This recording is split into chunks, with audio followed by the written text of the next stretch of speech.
예수님 없이 가는 길, 이런 제목으로 하나님 말씀 선포하겠습니다. 오늘도 오직 예수님입니다. 여러분 잘 지내셨죠? 여러분 기도해 주신 덕분에 성지순례 잘 다녀왔습니다. 성지순례는 다른 여행과는 달리 바로 성지를 방문하는 것입니다.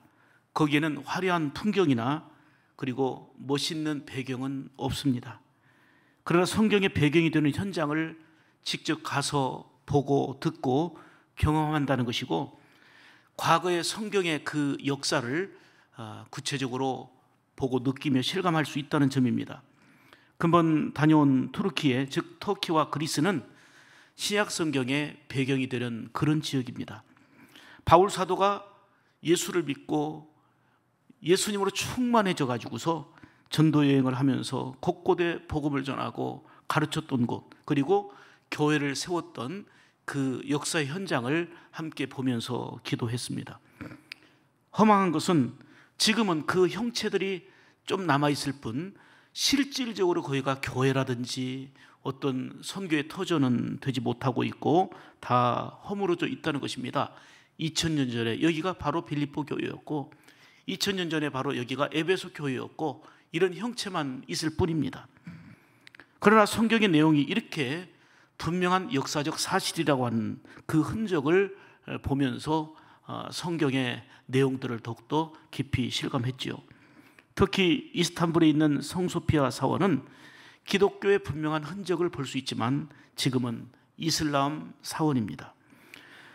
지금도 그곳은 그들이 기도하는 기도의 터가 되어 있고요, 역사성 때문에 수많은 순례자들이 줄을 이어서 찾고 있는 유수 깊은 곳입니다. 오래된 전통의 건물과 구조 등, 그리고 그 높은 천정 벽면 하나하나까지 성화가 새겨져 있는 이런 내용을 보면 오랜 역사적 건물과 더불어서 감탄을 자아내게 합니다. 특히 높은 천정과 벽면에 다 새겨진 성화는 예수님의 사역을 나타내는 그러한 모든 내용들이고 놀라움 그 자체입니다.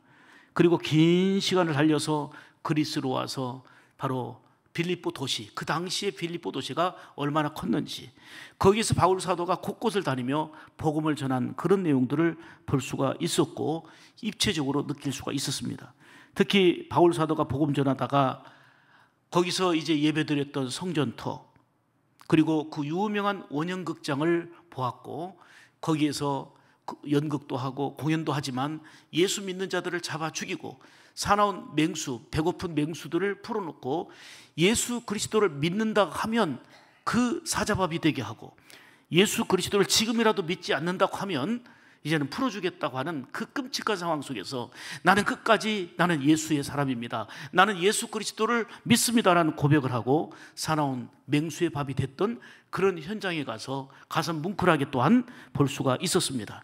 수많은 사람들이 그저 교회에 다닌 게 아니고 생명을 걸고 예수 믿었고, 그리고 복음으로 살았던 그 초대 당시에 많은 순교자들의 모습을 볼 수 있었고, 그리고 카타콤보다 훨씬 더 깊고 긴 동굴 안에, 거기서 그들의 핍박을 피해서 그 동굴 안에서 예배드리고 하나님을 찬미하는 그러한 현장을 다 가보면서, 야, 이거는 목숨 걸고 신앙생활 하는구나, 생명을 걸고 신앙을 지켰구나, 이런 환경 저런 환경이 아니라 그 힘든 굴을 파서 그 안에 들어가서 거기서 온 가족들이 생활하면서 그 핍박과 어려움을 피해서 신앙을 지키고 있는 그들의 모습을 이제는 2000년 전의 사건이지만 그리고 생생하게 느낄 수가 있었습니다.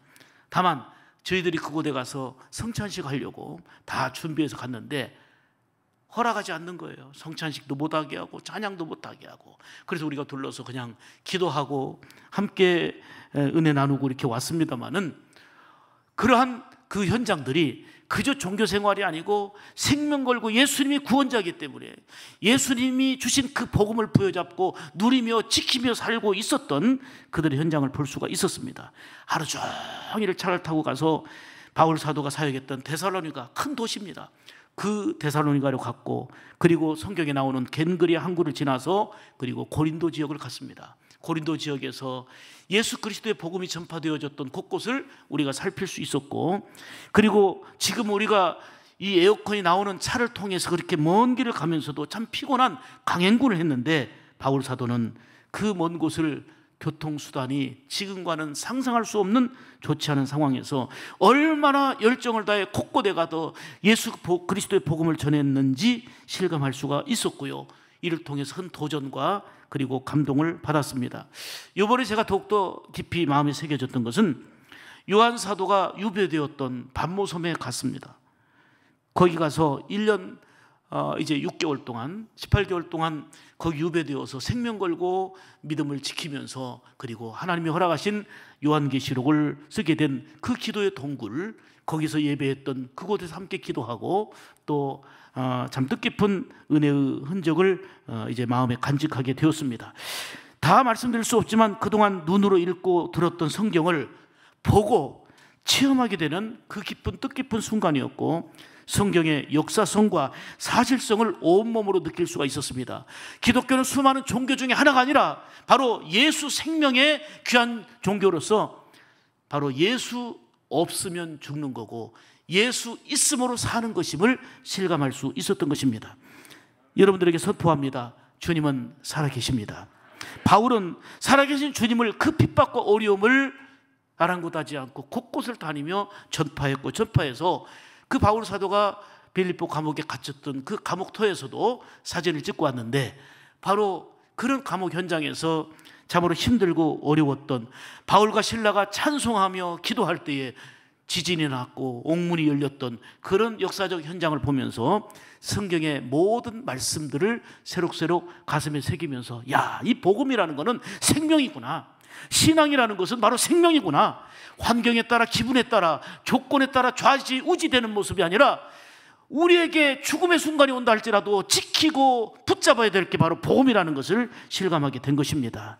사랑하는 여러분, 주님은 살아계십니다. 그런데 우리는 삶의 환경이 좋아졌고, 아니 너무 분주해져서 우리의 삶 가운데서 예수님을 잃어버리고 사는 삶은 아닌지요. 우리가 열심히 뭔가 가고 있고 열심히 하고 있는데 예수님 없이 가고 있고 예수님 없이 하고 있는 것은 아닌지요. 아무리 열심히 살아도 그 중심에 예수님이 없으면, 예수님이 빠지면 헛된 일입니다. 무엇을 하든지 예수님과 함께하고 어디를 가든지 예수님과 같이 가야 될 줄로 믿습니다. 이것이 바로 믿음으로 사는 성도의 삶입니다. 어느 목사님이 성주순례 가려고 다 준비해가지고 공항까지 왔는데 이제 가장 필요한 게 뭐예요? 여권이에요. 여권을 놓고 왔어요. 여권을. 얼마나 당황하고 힘들어가지고 낭패지요. 그리고 여러분들 여행할 때 느끼지만 항상 뭘 조심하라고 그래요? 여권 조심하라고. 여권을 잃어버리면 다시 만드는 과정도 힘들고 다시 한국에 바로 돌아올 수도 없고, 여권을 잃어버리면 문제가 돼요. 그래서 우리나라 같지 않아가지고 치안이 우리나라 같이 좋은 데가 없죠. 그냥 차에도 두지 못하게 하고 항상 매는데, 그 가방은 뒤로 매면 남의 거, 옆으로 매면 내 것도 되고 남의 것도 되고, 앞으로 딱 메고 다녀야 그나마 지킨다고 하는 게 여권이에요. 귀가 따갑도록 가이드가 강조하는 게 바로 여권이에요. 여러분, 여권 하나만 잃어버려도 불편하고 힘든 걸 우리가 실감하고 있는데, 사랑하는 여러분, 내 삶 가운데 아무리 다양한 계획이 있지만 예수를 잃어버리고도 불편함이 없고, 예수를 잃어버리고 살면서도 그걸 인식하지 못한다면 그는 영적으로 우리가 다시 한번 말씀으로 조명할 필요가 있는 것입니다. 문제는 다양한 삶의 환경 속에서 예수님 없이 가는 길이 너무나도 많다고 하는 사실입니다. 사랑하는 여러분, 우리의 삶 중심에는 예수님이 늘 계셔야 합니다. 여러분, 예수 믿노라 하면서도 내 생각과 마음속에 예수님이 없는 것은 큰 불행입니다. 예수님이 중심에 계시다면 그렇게 병든 생각을 하지 않을 것입니다. 예수님이 내 중심에 정말 계시다면 그렇게 말하지는 않을 것입니다. 예수님이 내 중심에 살아계시다면 그렇게 행동하며 살 수는 없습니다. 사랑하는 여러분, 내 중심에 예수님이 계셔야 되는 것입니다. 그럴 때 변화되고 새로워지게 되고 새로운 희망을 열어가게 되는 것입니다. 우리가 분주하게 가긴 가는데 예수님 없이 가는 길이 되어서는 안 됩니다. 여러분, 제가 벌써 40년 가까이 설교를 했습니다. 열정적으로 설교하지만 예수님이 없는 설교를 한다면 한낱 강연에 불과할 것입니다. 영적인 생명력을 기대할 수 없습니다. 여기서 정치 얘기나 하고 철학 얘기나 하고 예수님 없는 얘기를 한다면 아무리 땀 흘리며 수고해도 그 설교가 무슨 의미가 있겠습니까? 설교의 중심에는 생명의 주 예수님이 계셔야 되는 것입니다. 행사는 그렇게 많이 하는데 예수님이 없는 행사라고 한다면 그 행사가 무슨 의미가 있겠습니까? 찬양을 하지만 예수님이 없는 찬양, 그리고 가르치고 배우기는 하는데 그저 경험으로 내 지식으로 할 뿐 그 속에 예수님이 없다면 아무런 의미가 없습니다. 그런데 열심히 인생길을 가다 보니 이런저런 이유로 예수님이 없이 갈 때가 많단 말입니다. 오늘 본문의 내용이 바로 그런 사건입니다. 당시 이스라엘 백성들은 6월절이 되면 다 예루살렘으로 모입니다. 각 지방에 있는 모든 가족들이 예루살렘 성전으로 모이지요. 지금도 유대인들은 1년간 열심히 돈을 벌고 6월절에 예루살렘을 순례하는 것을 최고의 가치고 최고의 낙으로 현재도 그렇게 여기고 하고 있습니다. 유대인들은 3살이 되면 알파벳을 만든 과자에 꿀을 발라 먹으면서 하나님의 말씀은 꿀처럼 달다라고 하는 것을 3살 때부터 가르칩니다. 5살이 되면 신명기 6장 1절에서 3절의 말씀, 즉 세마 교육을 통해서 하나님의 말씀을 들으라, 하나님의 말씀대로 살아야 된다는 것을 어머니로부터 5살이 되면 철저하게 교육을 받습니다. 예수님도 12살 때 예루살렘에 올라갔습니다. 예루살렘에 올라가는 이 과정을, 6월절에 올라가는 과정을 카라반 여행이라 그래요. 이 여행은 강도나 어떤 위험을 대비하기 위해서 여자와 아이들을 앞에 가게 하고 남자들이 뒤에 갑니다. 갈 때도 그렇고 올 때도 그런 행렬을 보입니다. 요셉과 마리아는 예루살렘에서 6월절을 지키고 올 때에 아들 예수님이 앞에 가고 있는 그 아이들의 무리 속에 당연히 있을 것으로 생각하고 집에까지 왔더니 12살 어린 예수가 없는 거예요. 하루를 걸어온 먼 길이지만 다시 돌아가서 잃어버린 예수를 찾으려고 여기저기 다녀보기 시작했습니다. 갈 만한 곳을 다 다녀보다 보니 이틀이 지났습니다. 결국 성전으로 갔는데 어린 예수는 저 유명한 율법학자들과 성경 토론을 하고 있는 거예요. 같이 있는 사람들이 모두 어린 예수님의 지혜에 대해서 놀랍고 탐복을 하고 있는 그런 장면을 봅니다. 이때 오늘 본문 48절에 보면 마리아는 아이야 어찌하여 우리에게 이렇게 하였느냐, 보라 내 아버지와 내가 근심하여 너를 찾아노라 그랬습니다. 이때 어린 예수님은 이렇게 말하지요. 어찌하여 나를 찾으셨나이까? 내가 내 아버지 집에 있어야 될 줄을 알지 못하셨나이까? 이게 바로 오늘 본문의 내용입니다. 가다 보니, 열심히 가다 보니 그저 앞에 있는 어린아이와 또 여자들과 그 무리 속에 당연히 어린 아들 예수가 있을 거라고 생각하고 간 거예요. 가다 보니 예수가 없었어요. 가다 보니 예수님이 빠져 있었어요. 이 말씀을 통해서 우리가 깨닫는 것은 우리가 공부하고 우리가 사업하고 열심히 살아가다 보니 신앙생활한 지는 오래됐지만 예수님이 빠져 있는 삶은 아닌지, 예수님 없이 걷고 있는 길은 아닌지, 익숙한 경험 때문에 반복되는 우리의 생활 때문에 예수님 없이도 별로 불편하게 느끼지 못하고 살아가고 있지는 않은지요. 오늘 말씀을 통해서 예수 없이 가는 길을, 이런 제목으로 말씀드리는데 예수 있는 길을 가자라고 하는 말씀을 들고 싶은 것입니다. 그런 의미에서 오늘도 3가지로 오늘 본문을 통해 주시는 생명의 말씀을 듣기를 원합니다. 첫째로 예수님 없이 가는 길은 근심으로 가득하다는 거예요. 오늘 본문 48절 볼까요? 아이야 어찌하여 우리에게 이렇게 하였느냐, 보라 내 아버지와 내가 뭐하여 근심하여 너를 찾았노라. 예수님이 빠진 삶, 예수님이 빠진 인생은 근심으로 가득하다, 이거를 보여주는 내용입니다. 잃어버린 어린 예수를 찾느라 매우 근심하게 된 부모의 모습을 통해서 우리 인생 가운데, 우리의 삶의 중심 가운데 예수님이 빠지면 우리가 행복을 추구하며 나가지만, 소망을 절대적으로 바라보며 나가지만 결국은 근심으로 가득한 삶이 되고 만다는 것입니다. 근심과 걱정은 예수 믿는 자들에게도 있지만 이것을 이기는 길은 주님과 함께 가는 것입니다. 예수님과 함께 걷는 인생은 마지막 죽음까지도, 그 순간까지도 놀라운 평안이 임합니다. 왜요? 이 영혼을 아버지의 손에 위탁하는 그러한 놀라운 은혜가 있기 때문입니다. 요한복음 14장 1절의 말씀에서 너희는 마음에 근심하지 말라, 하나님을 믿으니 또 나를 믿으라 하신 그 말씀이 그거 아닙니까? 아무리 우리의 삶이 분주해도 내 삶 가운데 예수님 없는 삶이 되어서는 안 됩니다. 주님을 잃어버리면 내 입에서는 근심의 말, 걱정의 말이 떠나지 않고, 그리고 한숨 짓는 일들이 수없이 발생할 수밖에 없습니다.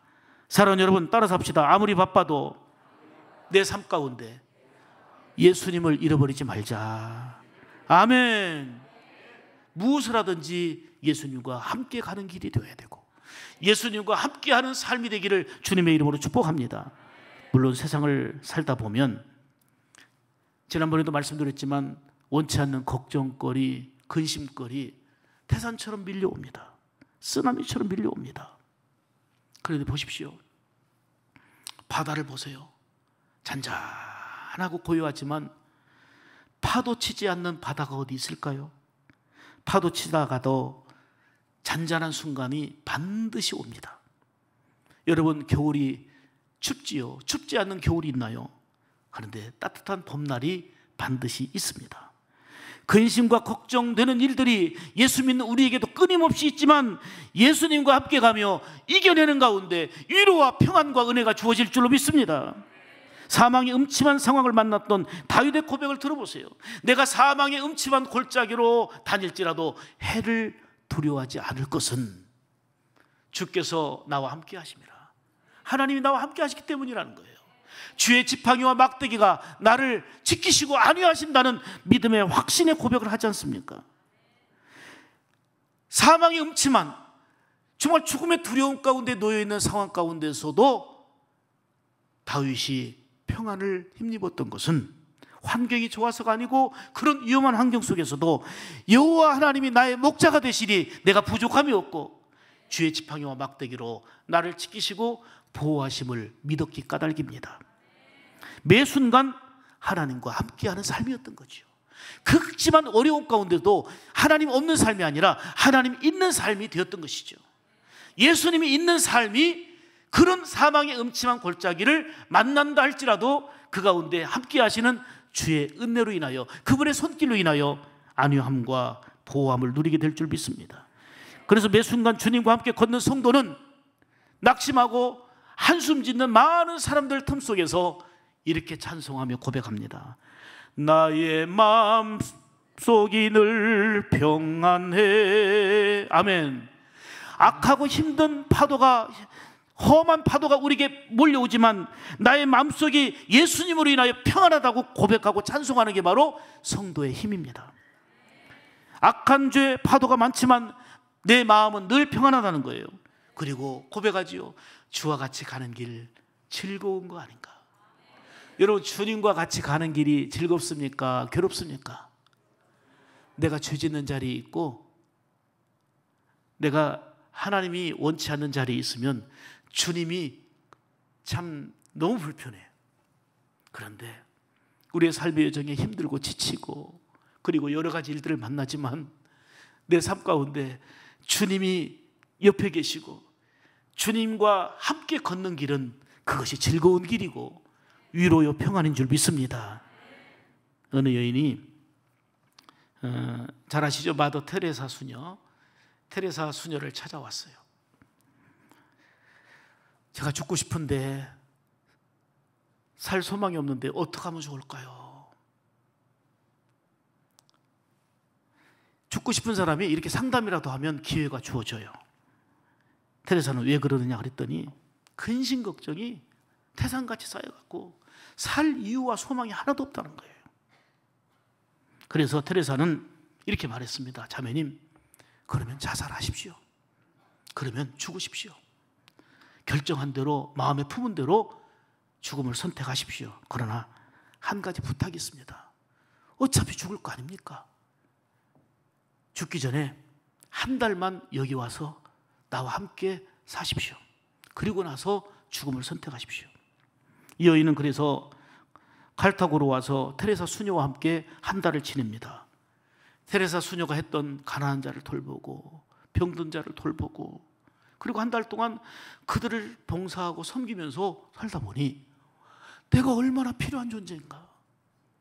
나보다 불쌍하고 나보다 힘들고 나보다 근심 덩어리로 가득한 사람들도 이렇게 살고 있는데 나는 그들을 도울 수 있는, 나는 가치 있고 살 이유들을 찾기 시작한 거예요.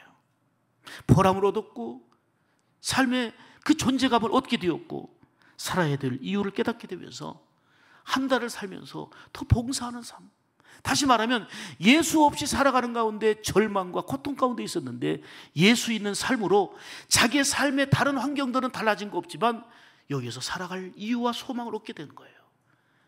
예수님이 있는 삶이 된 것이죠. 어느 사장님이 참 열심히 일하고 능력도 있었어요. 그래가지고 뭐 열심히 일한 대로 회사도 성장하고 참 많이 바빠졌습니다. 너무 바빠지다 보니까 뭐 신앙생활도 제대로 못하고 교회도 자주 빠집니다. 어느 날 목사님이 사업장 신방을 가서, 왜냐하면 하도 교회를 안 오니까 사장실을 노크했더니 비서가 막 나오더니 이렇게 말합니다.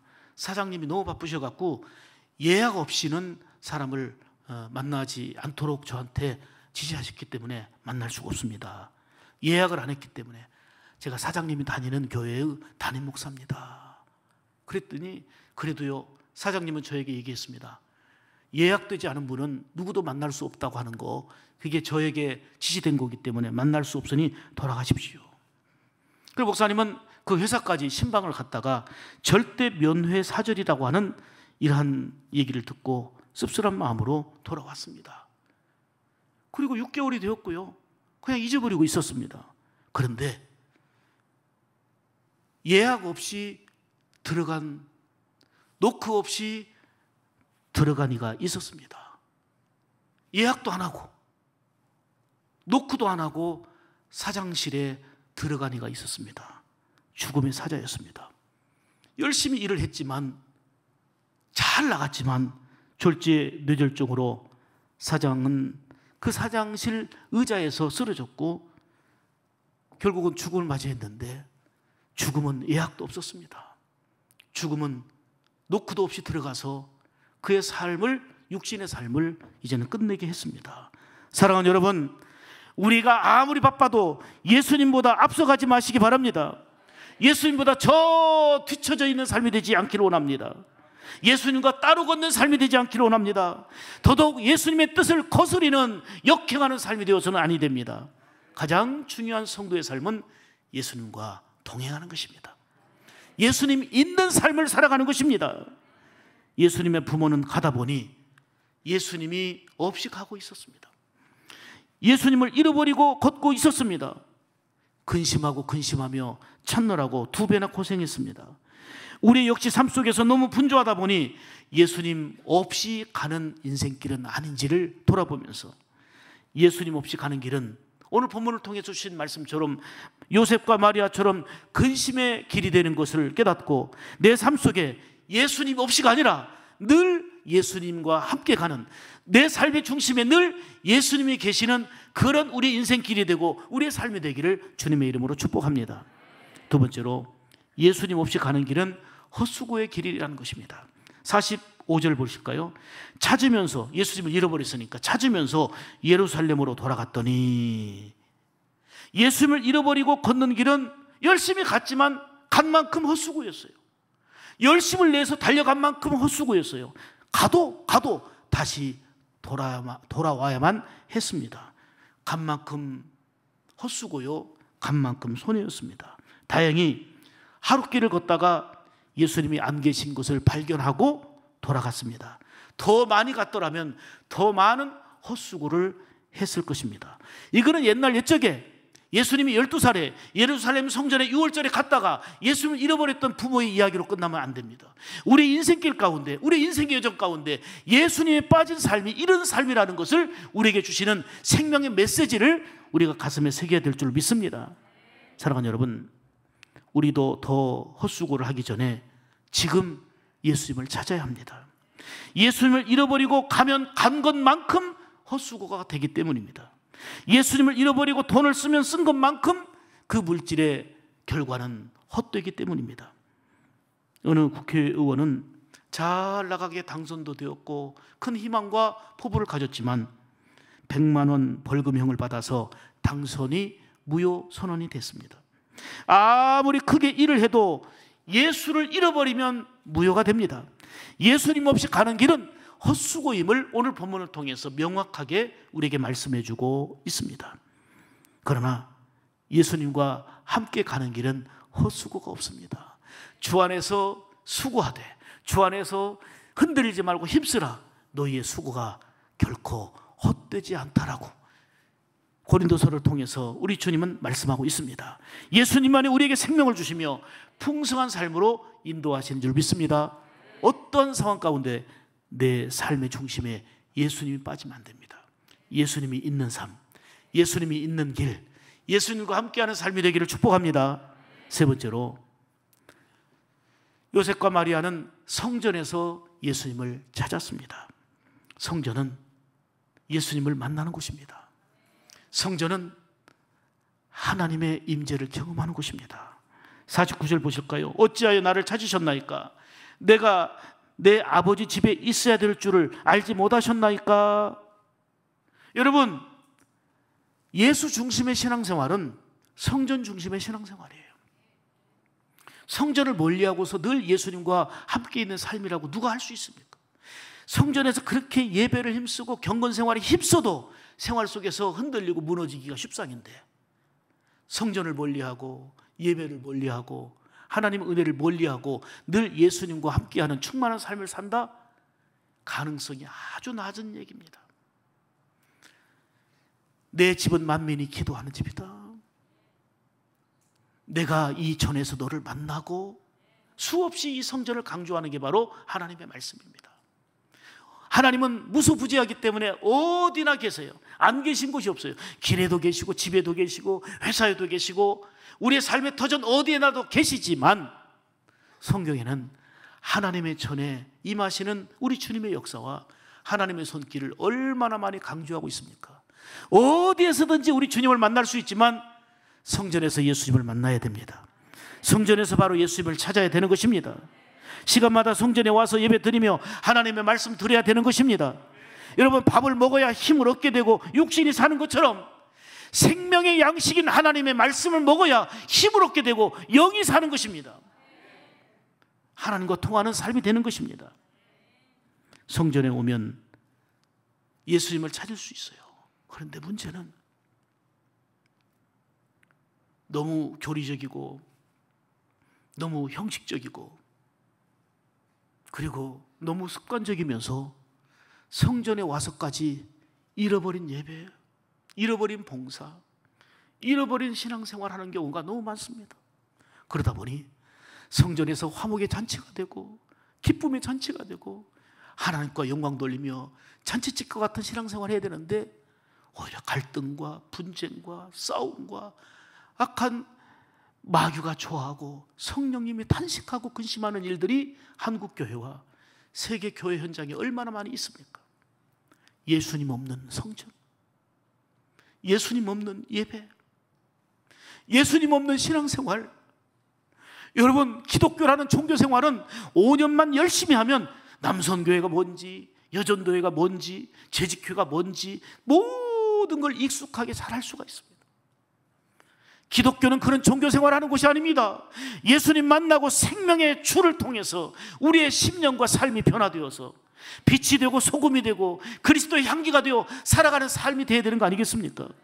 내 삶 속에서 예수 그리스도를 나타내고 예수 그리스도를 증거하는 그런 삶이 되어야 되는 것입니다. 성전에서 우리의 삶 가운데 잃어버린 예수를 만나야 합니다. 성전에 와서도 예수님을 찾지 못하고, 성전에 와서도 예수님과 상관없는 종교 생활만 하고 있다면 이거는 너무나도 안타까운 일임을 오늘 본문을 통해서 말씀해 주고 있는 것입니다. 그래서 12살 어린 예수는 어찌하여 나를 찾으셨나이까? 내가 내 아버지의 집 성전에 있어야 될 줄을 알지 못하셨나이까? 예수님의 부모는 예수님을 잃어버리고 걸었습니다. 그것은 근심의 길이었고 간 만큼 헛수고의 길이었습니다. 그들은 다시 돌아와야 됐고 성전에서 어린 예수님을 만났습니다. 사랑하는 여러분, 우리 주님은 어디에나 계시지만 지금 예배하는 이곳에 우리 주님이 임재하심을 믿습니다. 사랑하는 여러분, 하나님께 예배드리고 끝나는 게 아니고 예수님 손잡고 예수님과 함께 걷는 여러분의 가정생활, 예수님과 함께 걷는 여러분의 사회생활, 예수님이 있는 여러분의 인생의 길이 되기를 주의 이름으로 축복합니다. 아무리 바빠도, 아무리 우리 환경에 변화가 있어도, 아무리 우리의 감정과 심령에 여러 가지 여건의 변화가 있어도 우리의 삶의 중심에 예수님 없이는 안 됩니다. 예수님이 있는 삶이 될 때에 거기에 소망이 있고 여기에 위로가 있는 거예요. 이 장면이 떠올라요. 과거에 그 유명한 부흥사예요. 부흥사 목사님이 꼭 성경을 그분은 왼손에 들어요. 왼손에 들고 오른손은 그냥 이렇게 가는 게 아니고 이렇게 가요. 그냥. 그러니까 폼이 이상하잖아요. 앞에서 봐도 이상하고 뒤에서 봐도 이상하고. 목사님, 어디 팔이 불편하십니까? 그랬더니 아니 왜 불편해요? 왜 손을 성경을 이렇게 왼손에 들고 오른손을 이러니까 그랬더니 예수님 손잡고 간다는 거예요. 이분은 그렇게 사셨어요. 정말 늘 예수님 손잡고, 예수님 손잡고 죄 짓는 곳으로 가겠습니까? 예수님 손잡고 가면서 죄 짓는 말을 하겠습니까? 예수님 손잡고 가면서 마귀가 좋아하는 일을 하겠습니까? 부족하고 연약하지만 예수님 손잡고 갈 때 소망이 있습니다. 위로가 있습니다. 새로운 변화가 있습니다. 이게 바로 신앙인의 능력이고 생명력인 것입니다. 어떤 일이 있어도 예수님 없이 가는 길은 근심입니다. 잘 되는 것 같아도 그 수고의 결과가 헛되다. 이게 바로 생명의 말씀인 하나님의 말씀의 선포입니다. 예수님과 같이 예배드리고 가정으로 돌아가는 여러분들이 되기를 주님의 이름으로 축복합니다. 예수님 없이 걷는 길은 근심의 길이요 헛수고의 길입니다. 그러나 예수님과 함께 걷는 길, 예수님과 함께 사는 삶은 결코 헛되지 않는 복된 길임을 믿습니다. 그러므로 어떤 일이 있어도 예수님 없는 길이 아니라 예수님과 함께하는 생활로 우리에게 쓰나미처럼 밀려오는 걱정과 근심을 이겨내며 주님 주시는 놀라운 평안으로 승리하며 사는 예수님이 있는 삶, 예수님과 함께하는 여러분의 삶이 되기를 주님의 이름으로 축복합니다. 기도하겠습니다.